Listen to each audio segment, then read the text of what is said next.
Hi, I'm Christopher Rea, and welcome to this brief video lecture introducing Liu Cixin and modern Chinese science fiction. Be sure also to check out my 3 video lectures about the three-body problem. Liu Cixin is truly a phenomenon. In the last decade, he has rocketed to international prominence as one of the best-selling writers to come out of China. He has won acclaim from critics inside and outside China, and he has legions of fans across the world. He is a genuinely popular author, both in Chinese and in translation to multiple languages. And his books and stories have been adapted into films, into TV shows, and into other media. In this video lecture, I'll talk about Liu Cixin and some of the themes and concerns that we find in his works. I'll also talk about Chinese speculative fiction, particularly of the sci-fi variety, talking a little bit about its history and also focusing on some of its contemporary authors and their works. For fans of speculative fiction, the good news is that plenty of fantastic works have been translated from Chinese into foreign languages, and we can speculate that there are more great things to come. A lot of talent has been pouring into the speculative fiction field recently, but Liu Cixin definitely stands tall. He's often referred to as Big Liu, and for good reason. Big Liu is someone who made a big change in his career. He worked for many years, even until he was rich and famous as a writer, as an engineer in a power plant. He started writing in the 1980s while working in this day job. He had achieved national prominence by the 1990s and commercial success as well. But it really wasn't until 2014 when the first volume of the Three-Body Problem Trilogy appeared in English that he became a global phenomenon. He won a prestigious science fiction award, and the Three-Body Problem Trilogy has gone on to be translated into multiple languages and sell over 8 million copies. At this point, Big Liu has been a big deal for a long time, and his works even appear on the college entrance examination and in middle school textbooks in China. Liu is best known for the Three-Body Trilogy, consisting of the Three-Body Problem, or just Three-Body in Chinese, The Dark Forest, and Death's End. These novels have been translated into more than 20 languages, although we should note that many of these translations are retranslations from the English translation. Publishers and the media are always looking for the next big thing out of China, but in this case, Liu Cixin has really gained some traction with actual fans who have wanted to extend his works and his imaginary worlds in new directions. Liu Cixin's works have famous friends in high places in the realms of commerce and government. In 2017, US President Barack Obama sat down with the New York Times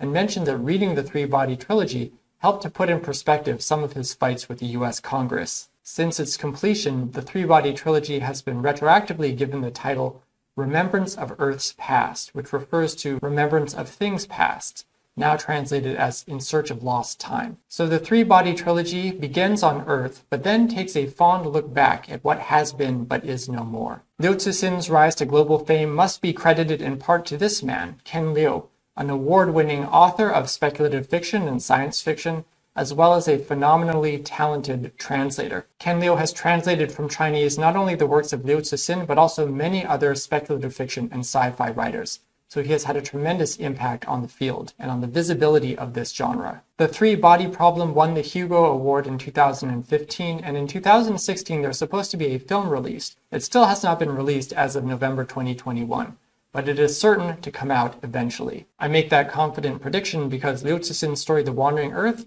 was adapted into an absolute blockbuster in China, has since been distributed internationally by Netflix. Only the Chinese can save the planet is how the People's Daily put it. That film certainly did good things for the cinema, and it is looking like we will not only have a film of the Three-Body Problem, but also a television series. Production has been moving along and a cast has already been announced. And while we are in a speculative mood, I think we could safely predict that there will be a lot more coming out of the Three-Body universe. The Three-Body Trilogy continues to sell very well in China. 3 of the top 10 in August 2021 were the trilogy. One might reasonably ask the question, what makes Liu Cixin's works so special? What makes them stand out from all of the other talent in the field of speculative fiction? That's a great question that has many answers, including not just the sheer talent of the author, but also of the translator. I won't be giving a full survey of the field of Chinese sci-fi, but in my 3 video lectures about the Three-Body Problem, I will be delving into what makes it such a compelling story. One of the patterns that we see in Liu Cixin's works is some type of originary trauma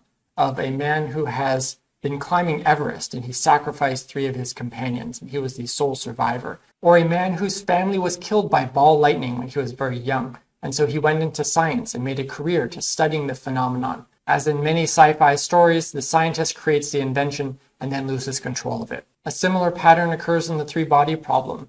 trauma, scientific career, and unexpected consequences. Some biographers have noted that Liu Cixin himself suffered trauma as a child when he was very young and he was sent to live with his grandparents. And the time he spent in Henan province coincided with a massive flood, the structural failure of a dam that caused 62 other dams to fail and killed hundreds of thousands of people. Like many sci-fi writers, many of Liu Cixin's stories are about contact, about just getting in touch with another presence, another life form out in the universe. We just want someone to talk to. This is a story about a man who climbs a mountain of water caused by aliens who are visiting Earth. And they say that they are just passing by and we wanted to see if there was intelligent life here whom we could have a chat with. We want to talk to whoever climbs this mountain first. And much of the story actually is just a dialogue. There's not a lot of action. But we are all reaching out because we have a story to tell. And the story that the aliens tell this human in the story Mountain is that the universe is essentially a bubble, that they had lived in a civilization that was in a bubble, but they eventually burst out of it and they discovered a whole new world. And so now they are going to ride their spaceship to the ends of the universe and pierce the bubble of the universe and find what lies beyond. Within some of Liu Cixin's stories, the sky is not the limit. If we increase our vision and we see even further, we will discover remarkable things. Within the three-body problem, we include two SF hypotheses, in this case, shooter-farmer. The shooter and farmer models are both parables of the consequences, absolutely disastrous, catastrophic consequences of limited vision, of the limits of human perception, even expert scientific perception, to understand the true nature of the universe. Speculative fiction has a long history in China. It's definitely not just confined to the modern age. But in the last dynasty, in the Qing dynasty, you had a huge wave of interest in speculative fiction. You had many works translated from French, from English, from other languages. You had original creations of speculations about what was China's future, or what if people could travel to the moon. However, there was something of a retraction after the 1911 Republican Revolution overthrew the Qing dynasty. And there was a lot of emphasis, particularly after the May 4th movement of 1919, on science and progress, on dealing with real-world problems and not engaging in these speculative fantasies. So science fiction, you could say, became one of the repressed modernities of something that had just been starting, just getting momentum, but then was put down. There are certainly exceptions in the Republican period. Speculative fiction was not wiped out at all. And in fact, it had something of a resurgence after 1949, in which this was the Sputnik age, and China and the Soviet Union were best of allies, at least for a while.